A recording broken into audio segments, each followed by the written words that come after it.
Setelah gagal mencari dalam semua itu, seseorang akan sampai ke puncak pencariannya, yaitu kejahilan tentang zat ilahiyah, dan inilah yang dinamakan ma'rifat.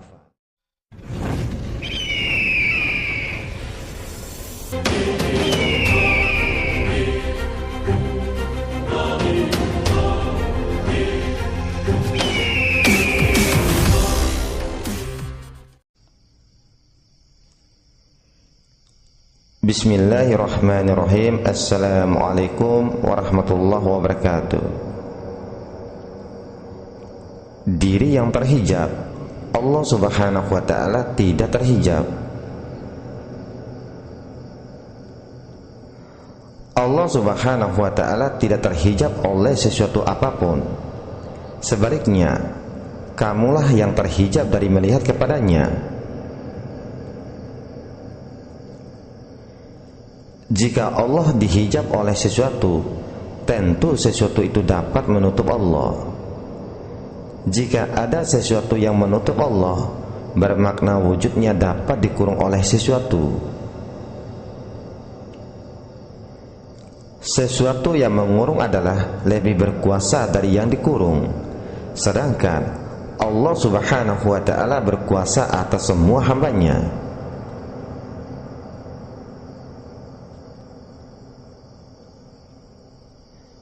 Dunia dan akhirat dan semua yang ada di antara kedua-duanya adalah makhluk yang memenuhi alam.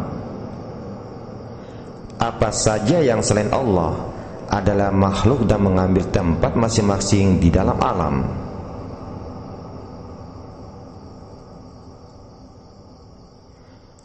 Makhluk ciptaan Allah subhanahu wa ta'ala bukan setakat manusia, jin, malaikat, kursi, dan arsy saja.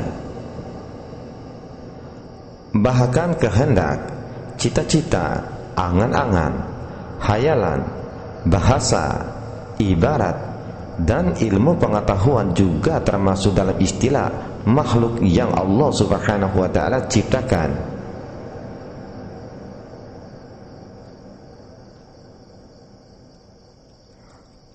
Oleh sebab itu, Allah subhanahu wa ta'ala tidak serupa dengan sesuatu, maka dia tidak boleh dibahasakan, diibaratkan, disifatkan, dihayalkan, dan lain-lain.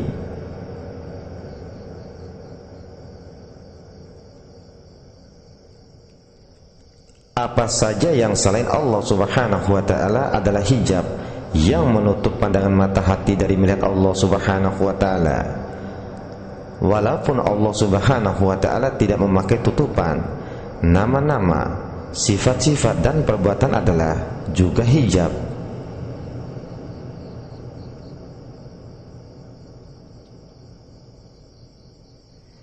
Sekiranya ada orang yang mampu berkendaraan menjelajahi ke seluruh alam maya untuk mencari Allah subhanahu wa ta'ala, niscaya Allah subhanahu wa ta'ala tidak akan ditemuinya, karena dia bukan anasir alam.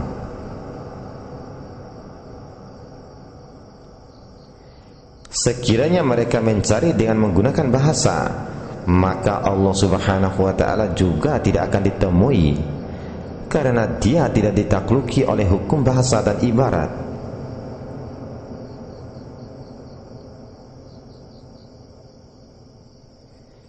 Ilmu pengetahuan juga tidak sanggup mencapai yang esa, karena ilmu masih terikat kepada menyaksikan dan disaksikan, yaitu suasana serba dua. Ilmu tidak mampu sampai kepada yang esa, yang sama menyaksikan dan disaksikan. Sesungguhnya nama-nama juga hijab, karena tidak mampu menjahirkan yang punya nama. Sifat-sifat juga tidak mampu menjahirkan zat. Sifat hanyalah sekedar memperlihatkan bagi menggerakkan pemahaman saja. Sedangkan dia maha suci lagi, maha tinggi dari apa yang disifatkan.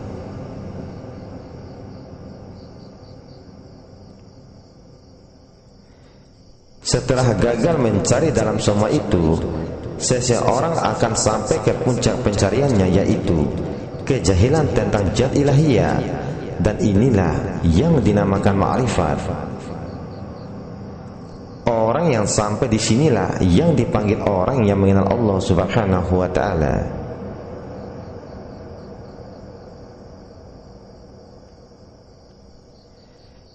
Sekiranya ilmu mampu melepaskan kita dari medan ilmu, kita akan sampai kepada medan ma'rifat. Jika kita bersatu dengan ilmu, kita akan terhijab.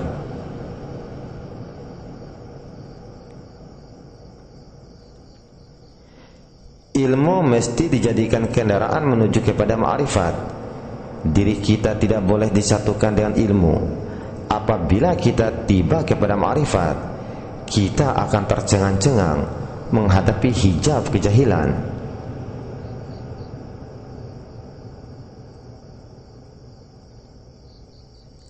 Kita terpaksa mengakui bahwa zat ilahiyat tidak dapat diperkatakan dan tidak dapat disifatkan. Orang yang sampai kepada perhentian ini, tidak ada jalan lagi baginya untuk sampai kepada Allah Subhanahu wa taala, melainkan menyerahkan dirinya kepada Allah Subhanahu wa taala dengan menanggalkan apa saja yang dianggapnya boleh menyampaikannya kepada Allah Subhanahu wa taala.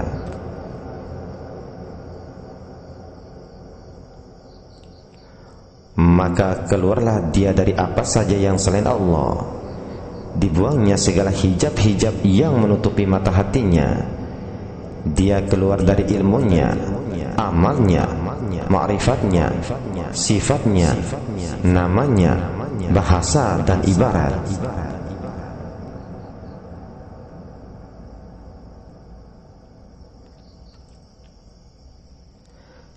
Pelepasan yang menyeluruh ini adalah pintu masuk ke hadiratnya, dan dia masuk dengan kekuatan nurullah, yaitu tarikan yang langsung dari Allah Subhanahu wa taala. Cahaya di atas cahaya, berlapis-lapis. Allah membimbing kepada cahayanya siapa yang dia kehendaki, dan Allah memperbuat perumpamaan-perumpamaan bagi manusia, dan Allah Maha mengetahui segala sesuatu.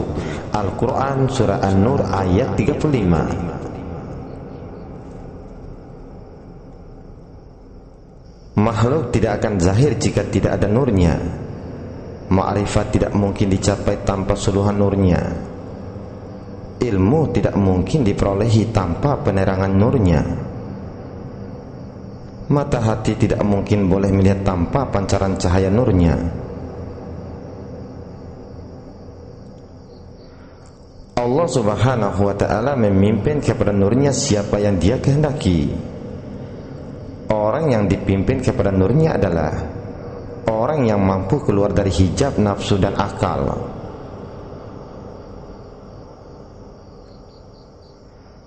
Nafsu ditundukkan kepada yang hak, sehingga tidak ada keinginan dan cita-cita melainkan mau bertemu dengan Allah Subhanahu wa ta'ala.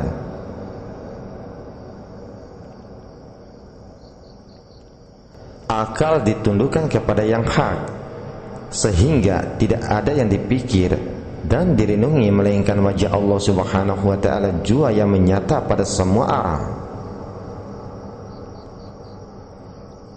Walau ke arah manapun dihalangkan pandangan akal dan pandangan hati, wajah Allah Subhanahu wa ta'ala jua yang kelihatan. Sebagaimana firman-Nya di dalam Al-Quran yang artinya, dan kepunyaan Allah lah timur dan barat, maka kemanapun kamu menghadap, disitulah wajah Allah. Sesungguhnya Allah maha luas rahmatnya, lagi maha mengetahui. Al-Quran Surat Al-Baqarah ayat 115.